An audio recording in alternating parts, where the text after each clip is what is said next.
Marcos Sr. versus Marcos Jr. So that ngayon, marami mga nagko-compare kay former President Marcos Sr. sa current President Bongbong Marcos Jr. Marami mga nagsasabi na is he the same? Kasi nung 2022 elections, may mga kumakampanya na wag daw sa diktador, alalahanin natin yung martial law, alalahanin natin lahat ng mga nangyari nung panahon ni Marcos Sr. Wag natin hayaang maulit sa susunod na if nanalo si President Bongbong Marcos Jr., which nanalo nga siya. Ngayon, nakikita na natin yung mga differences because nabigyan na siya ng chance mamuno ng ating mga kababayan. So Dad, since you had experience with both leaders in your youth and in the current day, what can you see are the similarities and the differences between both leaders? Well, ang sa akin kasi number one, it's not fair to compare a person with another person because Exactly. each one is gifted by God in a different way, di ba? Kumbaga, bawat isa sa atin nilalang ng ating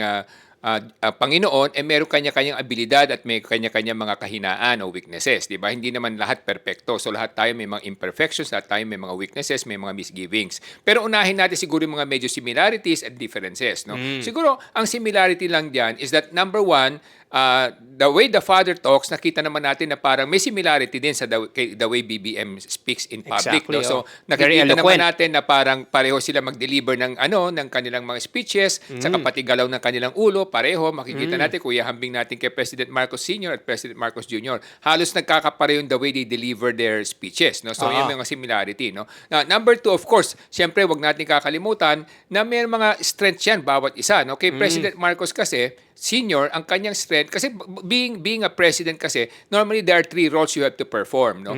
One is leadership, or yung sinasabi natin leadership, how you take care of your people, how you attend to your people. Number two, yung sinasabi nating statesmanship o showmanship, yung paano ka nakikita ng tao, ano yung kanilang view sa iyo, ano yung kanilang perception sa iyo. At pangatlo, syempre yung sinasabi nating administratorship, no? Yan yung tatlong role kasi ng isang pangulo, no? Leadership, statesmanship or showmanship, and then administratorship. So yan yung three roles ng isang pangulo. Si President Marcos Sr. kasi, ang strength niya basically leadership. Ibig sabihin, pang leadership, meron siya kasing style na parang Machiavellian, yung sinasabi natin. When you say Machiavellian, para siyang godfather, no?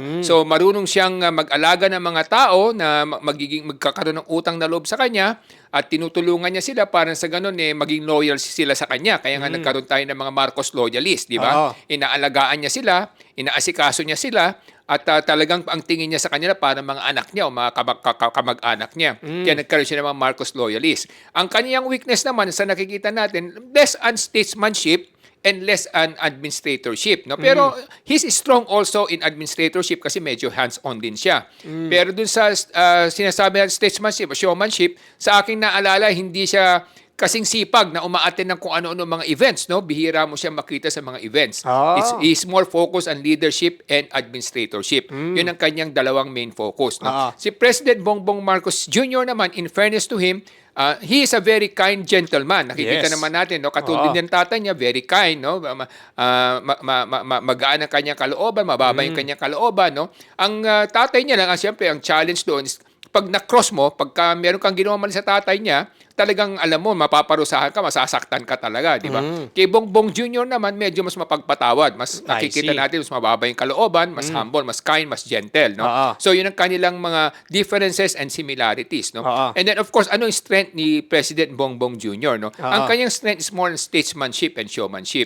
Kasi nakikita natin, napakasipag, no? Exactly. Halos na andun siya sa mga events, sa mga bagong project. May nakikita mo siya, siguro sa isang araw, nakakadalaw, 3 events siya, no? Sobrang sipag, no? So, yun ang nung kanyang panahon, strength. yung ginawa ni President Bongbong Marcos Jr., I think even the dad wasn't able to do it. Yung in-expose niya, yung mga ghost projects na siya mismo bumaba sa mga construction sites at in-expose niya sa publiko yung mga gintong kababalaghan. Nung panahon ni Marcos Sr., walang ganun, di ba? Kasi Marcos Sr. that time is more of a dictator. No, yun ang tingin sa kanya ng tao, saka more of autocratic or authoritarian leadership ang sinasabi nga natin. When say authoritarian, centralized talaga yung power. So kung may mali, siya lang ang gagawa ng paraan, hindi na niya i-expose sa public yun. Talagang paparusahan niya yung mga tao na kahit na siya talaga nakakalam privately, di ba? Ganun ang kanyang style, authoritarian, no? Saka natatakot din yung mga tao dahil pag gumawa sila ng mali, alam nilang either sa kulungan ng kanilang kababagsakan o salibingan. So ganun ang mga pananaw ng tao noon, no? So kaya natatakot sa kanya kasi authoritarian yung style niyang leadership niya, no? Kaya dictatorship ang sabi nga nila, di ba? Kay Bongbong Jr. naman is more of democratic. Nakikita Yes. naman natin, Oo. he abides by the rule of law. Ang kanyang sinusunod yung kung ano yung tamang steps o proseso. Kumbaga nag-iingat din siya siguro dahil nakita niyo yung nangyari sa kanyang tatay kaya pinag-iingatan din niya 'yon, no? Oo. So yun ang kanyang strength, no? Yung sinasabi nating statesmanship, showmanship, saka yung kanyang adherence to democracy, no? Kaya nakita naman natin kasi pagkakaiba nilang tatay niya, yung tatay niya kasi talagang kumbaga ang programa ng tatay niya is maging pangulo na mas matagal pa. Oo. No, si Bongbong Jr. naman sa nakikita natin, parang talagang tatapusin lang niya yung term niya. Oo. Parang sa kanya pangarap lang niya na maging pangulo, hindi naman niya pinapangarap na magkaroon pa ng kung ano pang legasiya. Parang gano'n yung pagkakaiba ng dalawa. Nung panahon, ano yung pananaw kay President Marcos Sr. sa mga kanyang cabinet secretaries? Masyado ba siyang tutok and hands-on? Kasi ang nakikita ko ngayon, as witnessing the current president, he's very trusting, ano? He's getting people he doesn't really know or he's not really close with, and he's giving them a chance to serve in his cabinet. Pero yun pala, yung iba doon, medyo nagkaroon ng abuse of trust sa kanya, kaya nasisira ang kanyang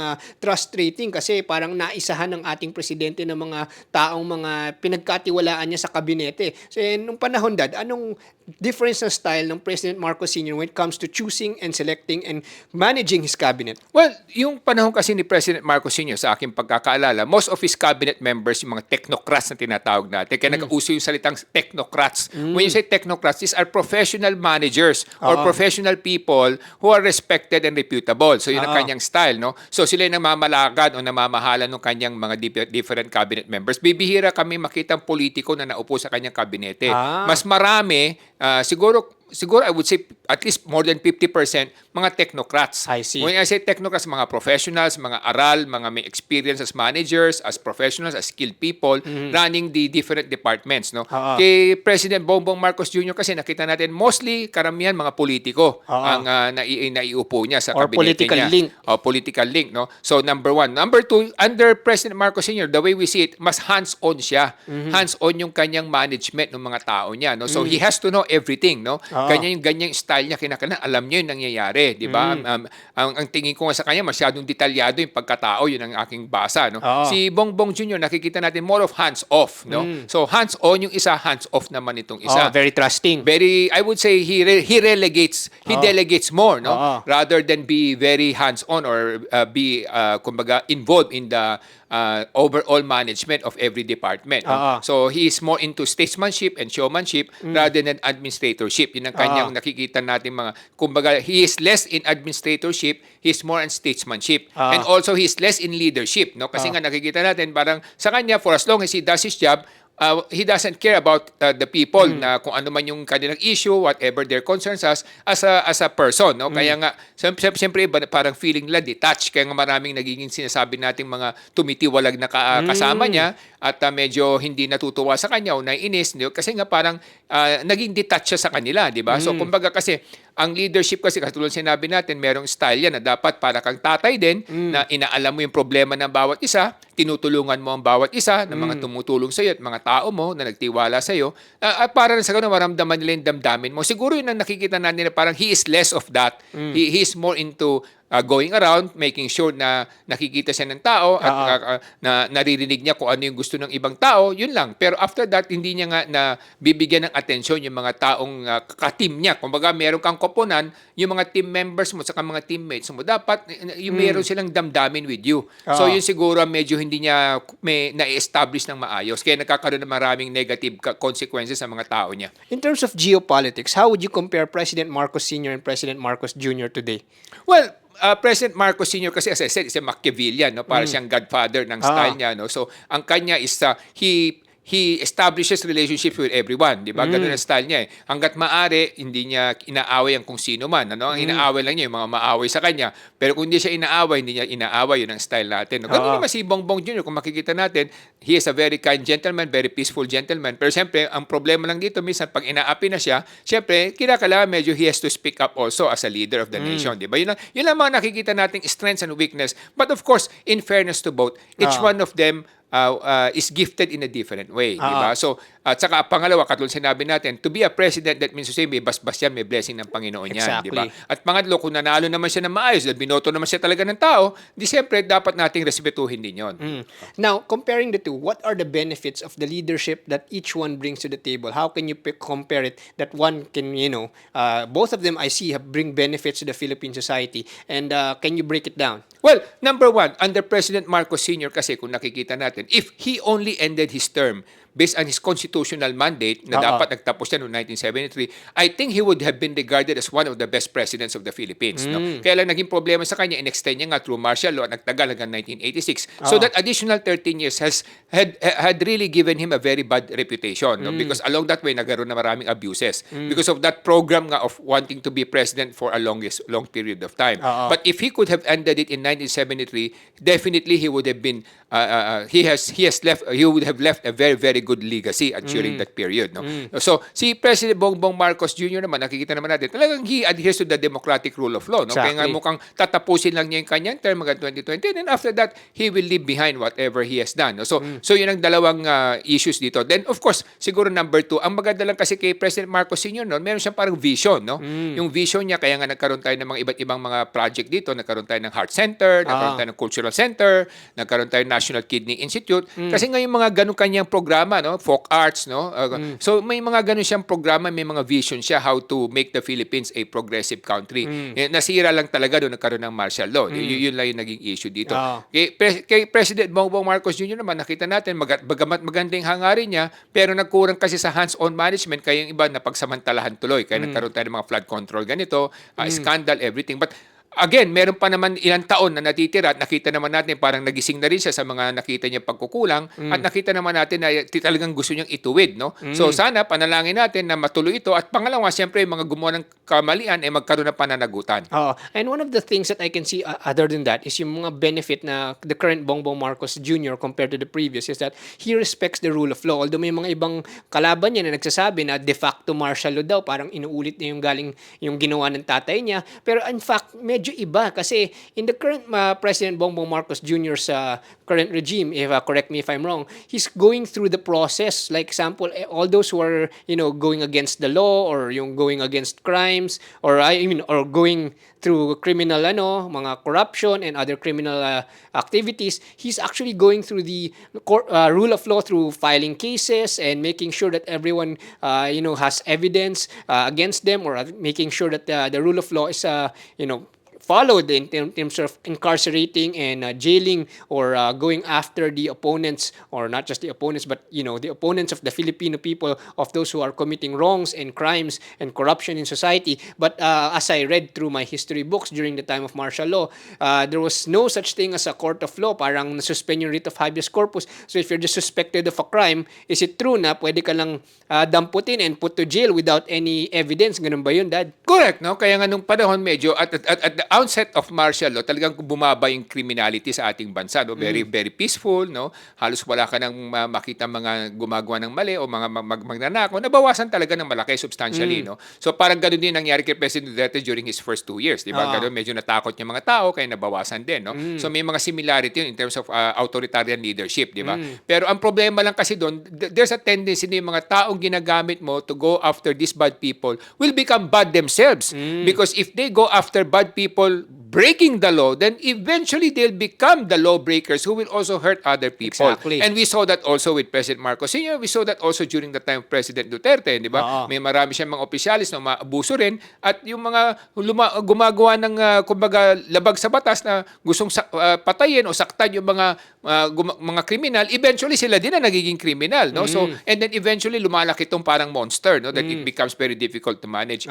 Ang maganda naman kay President Bongbong Marcos Jr., at least kahit na paano, sinasabi niya paulit-ulit, he will not use EJK, hindi siya talaga pabor diyan. At number 2, sinasabi niya na gusto niyang igalang ang proseso at demokrasya, mga rule of law, which is sa akin, in terms of long-term benefits sa society, mas maganda yan kasi lahat tayo mga mamamayan, natututo tayo na dapat maging pasensyoso kayo, igalang niyo yung batas. Minsan hindi nga patas ang hustisya, pero alam naman natin ang katarungan, di lang naman sa mundong ito, may katarungan din sa langit, di ba? At the same time, God will always find a way to punish those people who did wrong. It's a matter of time, it's a matter of when, it's a matter of how. So kaya lang, kinakailangan maging pasensyoso ka lang.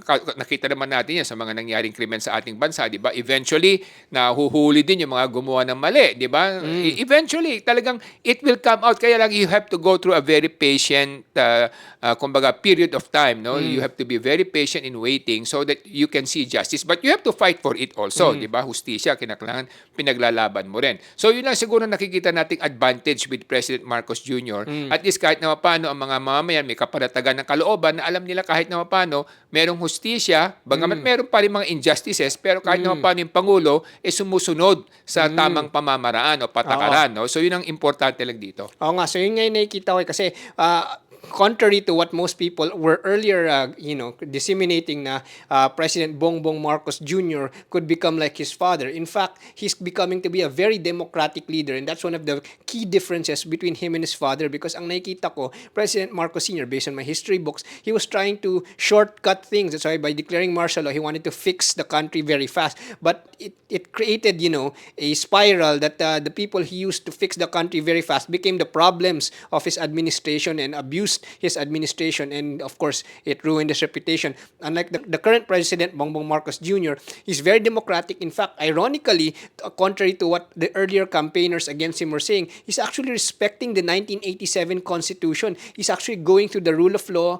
He's making sure that everything is followed through with due process. So isn't that quite ironic, di ba, Dad? Well, in fairness nga to our current president right now, in spite of the statements being thrown around by different groups, no, by the opposition, etc., that he's a weak leader, etc., I think we have to be thankful that he respects the rule of law. Siguro yun ang number one doon, di ba? Kasi alam mo naman, ang Pangulo, hindi ka naman maupo diyan talaga kung wala ngang sinasabi natin blessing, no? So, kung siya yung nilagay ng Panginoon for whatever reason, nakita naman natin na, in fact, he's the opposite of his father. Kung sa aking nakikita, in fact, he is the opposite, because the father, though kind and gentle, but at the same time, kumbaga sinasabi nila, very dangerous. No? Yun ang mga sinasabi. Sabihin, don't cross him. If you cross him, you might not see the day anymore. Di ba? Yun ang mga sinasabi ng mga nung kabataan namin. No? Unlike kay President Bongbong Marcos Jr., nakita naman natin na ang dami na niyang mga kaibigan o mga dating pinagtitiwalaan na tumiwalag na sa kanya, sinisiraan pa siya, pero pinapabayaan lang niya. Kung ano man, kinakasuhan lang niya, whatsoever, hindi niya sila yung biglang nawawala na lamang. No? So nawawala na parang bula. So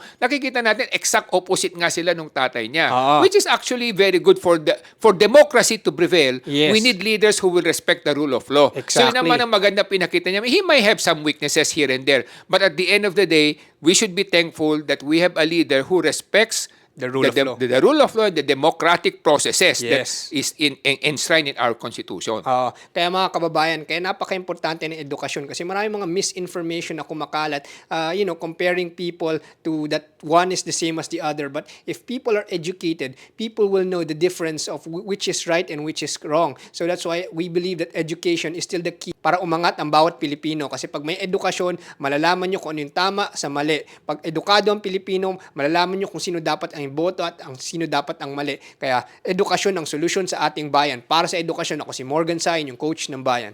Ang aming sinusulong sa Ilocano Defenders Party List, magkaroon tayo ng mga mamumuno at mamamahala na uunahin ang kapakanan ng ating mga mamayan. Pangalawa, ipangangalagaan ang kinabukasan ng ating mga kabataan. At pangatlo, ipaglalaban ang karapatan ng ating sambayanan. Ako po si Michael Say, ang inyong dad ng bayan.